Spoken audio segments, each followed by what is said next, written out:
Hello, welcome.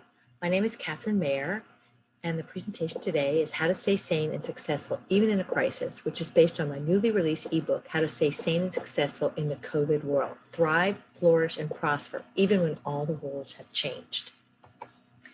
This is me in mid-March after New York City, where I lived, had closed down.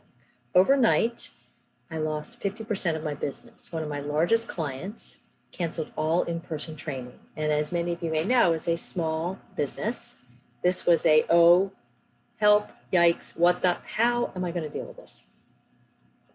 The biggest challenge I faced actually wasn't the crisis, it was myself. Winning is my identity. I grew up in Maryland as a top-ranked junior tennis player. And as many of you may know, if you do something really well as a young child, you can become a perfectionist, meaning you're only going to do something if you're going to be good at it, and in this case, if you're going to win. And so this became my identity, being a perfectionist, and it carried through till today. And in fact, this is me winning a tournament a few years ago that I didn't want to enter because I didn't think at my ripe old age of in my early 50s that I could actually win. I did win, much to my surprise. But the problem is that I've become a perfectionist, and now I call myself a perfectionist in recovery, really working to extend that perfectionism and not let it limit me. And this really led me onto a career to be a tennis coach. And then I got a master's degree in psychology, which took me into business, where I was a HR executive involved in talent management roles at Goldman Sachs and Citigroup and Deloitte. And eventually I always wanted to start my own business 15 years ago, where I do executive coaching and training, and started writing books because I really wanted to help, especially women, break out of their perfectionist tendencies and thrive in this world.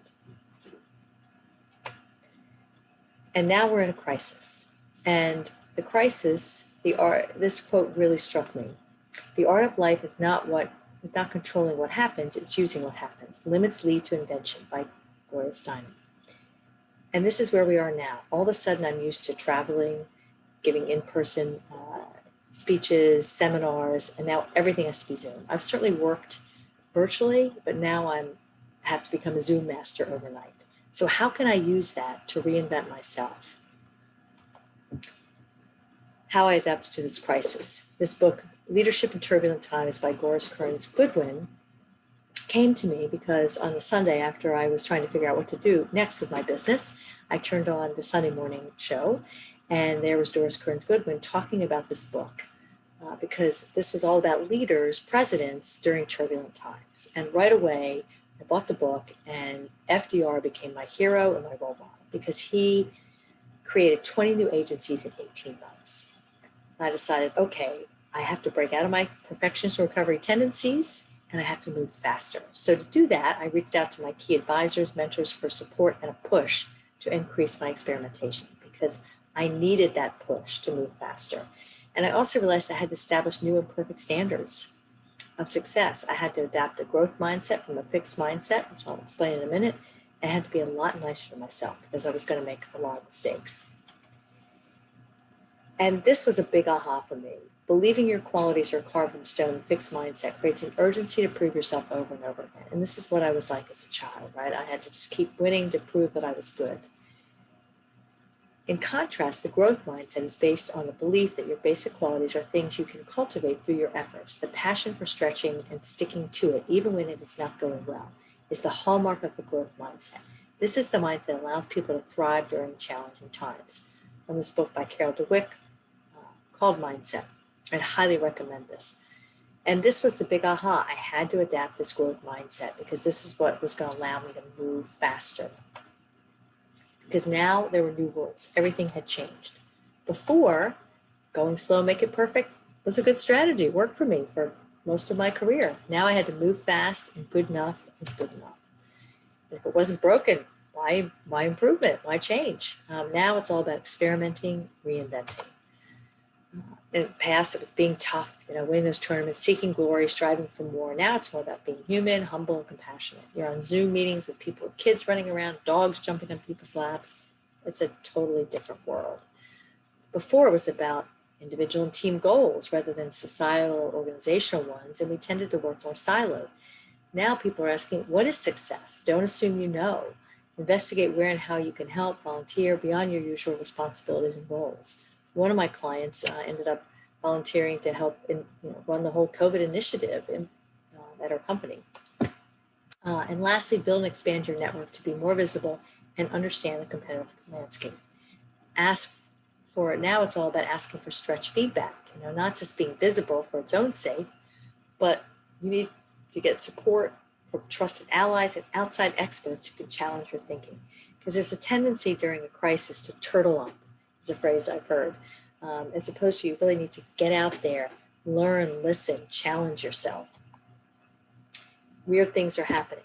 Because what I'm noticing is the clients of mine, the leaders of mine who adapt the fastest are the most successful.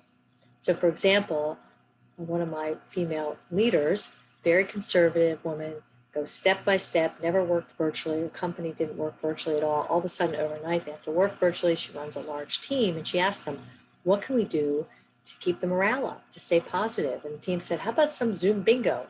And first reaction was, wasn't what I was thinking, but she gave it a try. And that small thing really helped the team stay positive. What did I do?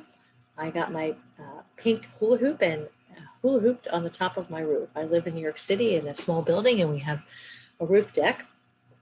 And luckily for me, I went out there as often as the weather was nice, at least twice a day. And for 5 minutes, I would break out of my negativity or my fear or whatever I was doing. And it just lightened my mood and really got me staying into a much more positive state, which led to a lot more experimenting. And so this is in summary the same approach. And we've just focused on the top two in this short presentation today, which are the small steps and accelerating experimentation. So small steps are about breaking that fight or flight reaction. That tends to be our first reaction when a crisis happens. And for those of us who have a perfectionist mindset or fixed mindset, it enables you to break out of that and move faster. And accelerating experimentation is about developing comfortable new ways of working. So you expand your options, increase innovation, enhance results. And for me, I needed to reach out to experts. I needed to read books. I needed to get people to support me and to push me. That's how I could move faster. The last two, nurture and exercise your network, are also really critical. Practice self-compassion, humility, and the idea that you and others can still grow. This is linked to the growth mindset too, all of which will help you recover more from mistakes. And lastly, exercise your network. Ask people you trust for more stretch feedback and support than you would in normal times to ensure that you are moving beyond your comfort zone, right? Resist that urge to turtle up. Reach out to people, even some people maybe you haven't seen in a while, but you had good relationships. And sometimes these are the people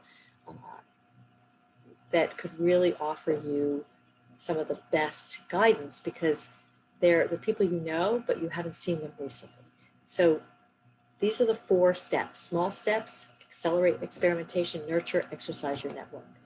Because the whole goal of this, why these are so critical, is when you're experiencing a negative emotion, the thoughts available to your mind are limited.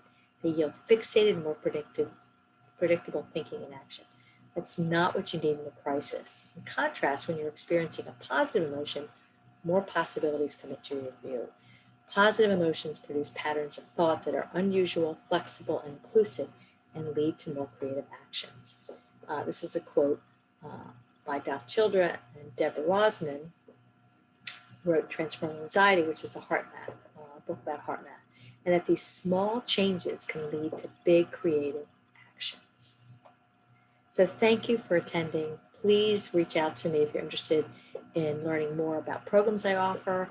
If you're a perfectionist in recovery, you want to break out of that and take your game to a bigger game in your career and in your life.